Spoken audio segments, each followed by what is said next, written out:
چند دن پہلے ہی ہمارے جنرل غلام محمد صاحب اور بریگیڈیئر اسلم نیاز صاحب بیٹھے ہوئے تھے تو یہ تقسیم کے وقت کی کہانی سنا رہے تھے، تو تھوڑی دیر کے بعد میں نہیں سن سکا، مجھے لگا جیسے میرا دل پھٹ جائے گا۔ ایسی انہوں نے کہانیاں سنائی۔ یہ دنیا میں واحد ملک ہے جس کے بنیاد میں گارا اور سیمنٹ نہیں ہے بلکہ 6 لاکھ انسانوں کی ہڈیاں ہیں جس پر اس ملک کو بنایا گیا ہے۔ ہم تو لوکل لوگ ہیں، مہاجر نہیں ہیں، لہذا ہم نے وہ قربانی نہ دیکھی نہ چکھی۔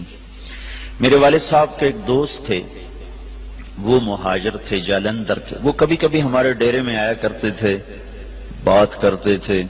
تو ایک دن میں بھی بیٹھا تھا اور وہ یہ بات کر رہے تھے کہ جالندھر سے میرا جب ہم نکلے ہیں پارٹیشن پر تو میرا سارا خاندان کٹ گیا، اکیلی جان لے کر نکلا، اور تھوڑی چھوٹی سی عمر بھی زیادہ نہیں تھی۔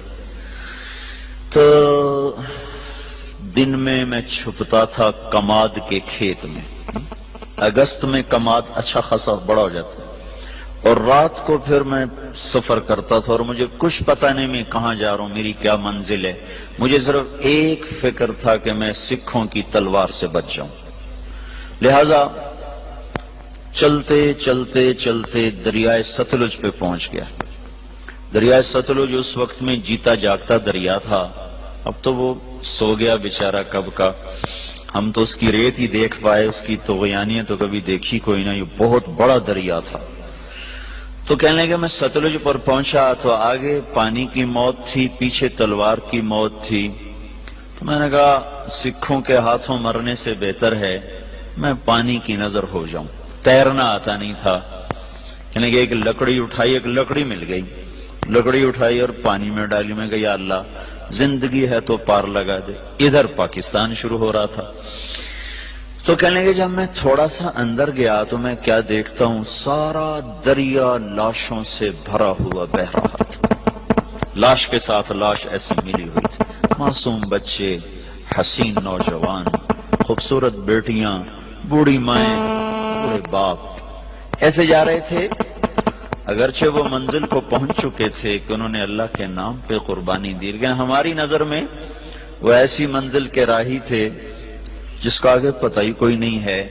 ستلج کی لہریں ان کا کفن بن رہی تھیں اور ستلج کی تہ ان کی قبر بن رہی تھی۔ یہی کچھ راوی میں ہو رہا تھا، یہی کچھ چناب میں ہو رہا تھا۔ یہ 3 دریا ہندوستان سے آتے تھے، ان تینوں میں یہ بہ رہی تھی۔ اپنی تاریخ پڑھتے رہنا چاہیے، اس سے پتہ چلتا ہے ہماری ابتدا کیا ہے اور ہم نے جانا کہاں ہے۔ بدقسمتی ایسی ہوئی میرے عزیزو کہ اس ملک کو نا اتنی اللہ نے دولت سے نوازا ہے کہ آپ اور ہم اندازہ ہی نہیں کر سکتے۔ میں مکہ میں تھا، مجھے ایک جیولوجسٹ ملا، وہ کہنے لگا میں اپنے علم کی بنیاد پر کہتا ہوں کہ پاکستان جیسی زمین پوری دنیا میں کسی کے پاس کوئی، اس کو صرف ایک کینسر لگا، وہ بددیانتی کا، خیانت کا، چور بازاری کا، اس کو کینسر لگا۔ اگر یہ اس ملک میں نہ ہوتا تو یہ دنیا میں جنت کا ٹکڑا ہوتا۔ اور اس ملک کو میرے عزیزو جو لوٹا ہے نا، وہ ان پڑھوں نے نہیں لوٹا، زمینداروں نے، تاجروں نے نہیں لوٹا، بڑے ہائی کلاس پڑھے لکھے لوگوں نے اس کو لوٹا ہے، چونکہ انہوں نے ڈگریاں تو حاصل کی پر انسانیت نہ سیکھ پائے۔ تو اتنی بڑی قربانیاں ہوئیں اور ہم تو میرے عزیزو کانٹے ہی چننے والے رہ گئے۔